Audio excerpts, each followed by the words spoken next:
YS Rajasekhara Reddy గారు, ఆ తర్వాత జగనన్న, వీరిద్దరి ప్రభుత్వంలోనే మహిళలకి గౌరవం, భద్రత, రాజకీయంగా ఎంతో ఎదుగుదల, అలాగే సాధికార దిశగా ఆర్థికంగా బలోపేతం చేసే విధంగా తండ్రి కొడుకులు ఇద్దరూ కూడా మనకి ఎంత సపోర్టివ్గా ఉన్నారో ఒకసారి మనం అందరం కూడా గుర్తు చేసుకోవాలి.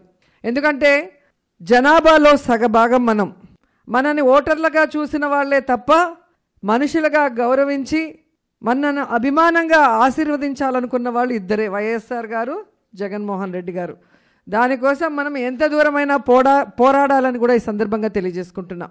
ఎందుకంటే ఎప్పుడెప్పుడు చంద్రబాబు నాయుడు అధికారంలోకి వస్తాడో అప్పుడప్పుడు ఆడవాళ్ళ మీద అఘాయిత్యాలు కానీ, ఆడవాళ్ళని అవమానించటం కానీ, ఆడవాళ్ళని చులకనగా చూడటం కానీ, ఆడవాళ్ళకి ఇచ్చిన వాగ్దానాలు చేయకుండా ఎలా గాలికి వదిలేస్తారో చంద్రబాబు నాయుడు ముఖ్యమంత్రి అయిన ప్రతిసారి మనం గమనిస్తున్నాం. కాబట్టి ఇలాంటి వ్యక్తి మళ్ళీ ముఖ్యమంత్రి అవ్వటం మన దురదృష్టకరం. ఈరోజు చంద్రబాబు నాయుడు ముఖ్యమంత్రి అయిన తర్వాత ఏ విధంగా ఈ రాష్ట్రంలో మహిళల జీవన విధానం ఎంత భయంకరంగా మారిందో మనం కళ్ళారా చూస్తున్నాం. ఎందుకంటే చిన్న పిల్లల నుంచి ముసలి వాళ్ళ వరకు ఎక్కడ చూసినా వారి మీద ఎలా అఘాయిత్యాలు జరుగుతున్నాయి. ఎందువల్ల?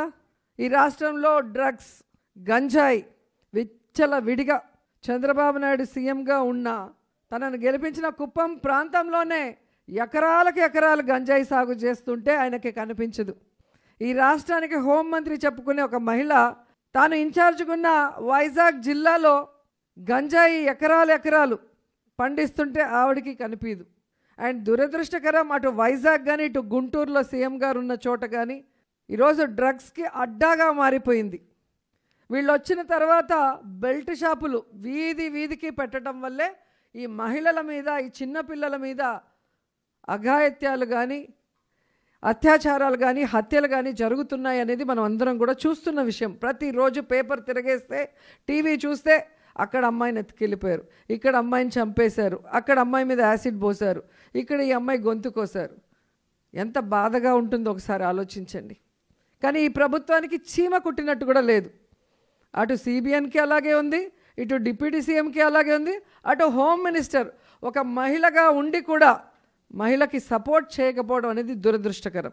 ఒకటా రెండా, ఒక మహిళ బాగుంటే ఆ ఇల్లు బాగుంటుంది అని నమ్మిన వ్యక్తులు వైఎస్ఆర్ గారు, జగన్మోహన్ రెడ్డి గారు. అందుకే మహిళల్ని ఆర్థికంగా ఎప్పుడు బలోపేతం చేసేదానికి వారిద్దరూ కూడా కంకణం కట్టుకున్నారు. ఒక మహిళ ఏం కోరుకుంటుంది? తనకొక గౌరవంగా ఒక ఇల్లు కావాలనుకుంటుంది, తన బిడ్డలకి చక్కటి చదువు కావాలనుకుంటుంది, తన అత్తమామలకి, తన కుటుంబానికి మంచి ఆరోగ్యాన్ని అందించాలనుకుంటుంది. ఇవన్నీ కూడా వాళ్ళు ఇవ్వటం మనం చూసాం. అంటే గౌరవంగా ఆ కుటుంబంలో మనం కూడా ఒక మగవాడికి సమానంగా గౌరవం పొందుతూ మన కోరికైనా మన పిల్లల చదువు కానీ, ఇంటిల్లిపాది ఆరోగ్యంగా ఉండటం కానీ, మనం గౌరవంగా ఒక ఇంట్లో ఉండటం కానీ, ఇవన్నీ కూడా వాళ్ళు చేయటం జరిగింది. కానీ ఈరోజు ఏం జరుగుతుంది? వచ్చి రావటమే ఆరోగ్యశ్రీ తీసిపడేశారు. దానివల్ల ఎంతమంది పేదవాళ్ళు ఈ రాష్ట్రంలో పెద్ద పెద్ద ఆపరేషన్స్ కానీ, ప్రతి జబ్బుకి కూడా పైసా ఖర్చు లేకుండా ఈరోజు ధైర్యంగా చేసుకొని వచ్చేవాళ్ళు.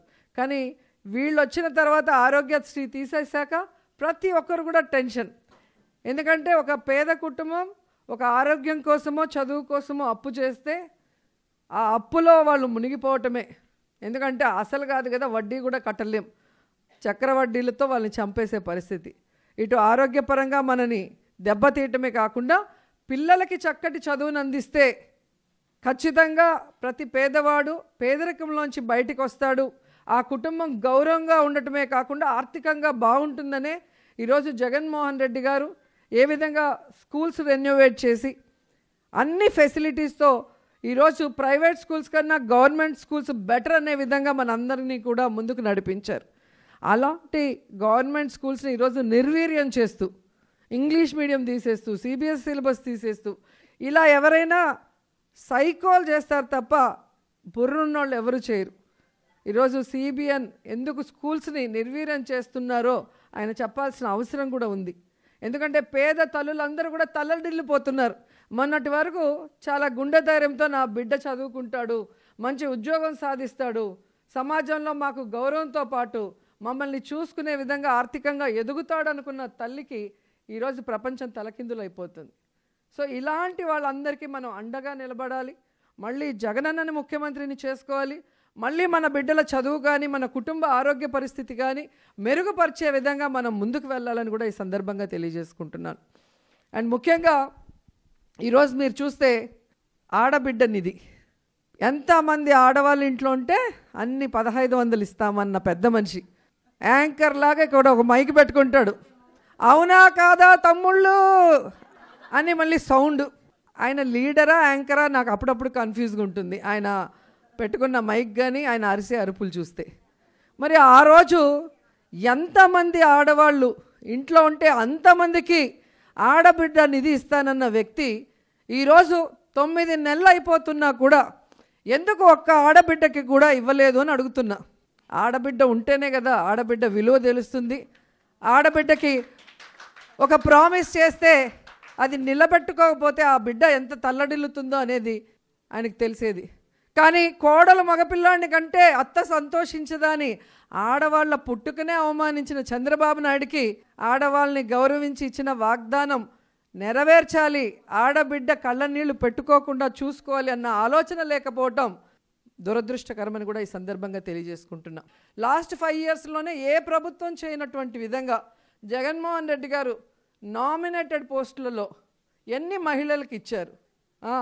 ఎమ్మెల్యేలుగా, జడ్పీ చైర్మన్లుగా, ఎంపీపీలుగా, మేయర్లుగా ఎంతమంది మహిళల్ని తీసుకొచ్చారో మీ అందరూ కూడా గమనిస్తున్నారు. కాబట్టి ఇప్పటికే మనకి ఎంతో చేసిన జగనన్న రాబోయే కాలంలో మరింతగా మనని ముందుకు నడిపిస్తారు. కాబట్టి ఆ అన్నని ముఖ్యమంత్రిని చేసుకునే విధంగా ఈ కూటమి ప్రభుత్వం ఏదైతే చెడు ప్రచారం చేస్తూ తమ పచ్చ ఛానళ్లతో జగనన్న మీద చేసే దాడిని మనమందరం కూడా మూకుమ్మడిగా అడ్డుకట్ట వేయాలి. ఎక్కడ ఏది జరిగినా ఇమీడియట్గా ఆ జిల్లాలో మహిళా శక్తి మేల్కొనాలి, దాని మీద ప్రజలకి వివరణ ఇవ్వాలి, వాళ్ళు చేసే అబద్ధపు ప్రచారాన్ని ఖండించాలి. సో ఇదే మనం జగనన్నకు చేసే మేలు. సో ప్రతి మహిళలో టాలెంట్ ఉంది, ధైర్యం ఉంది.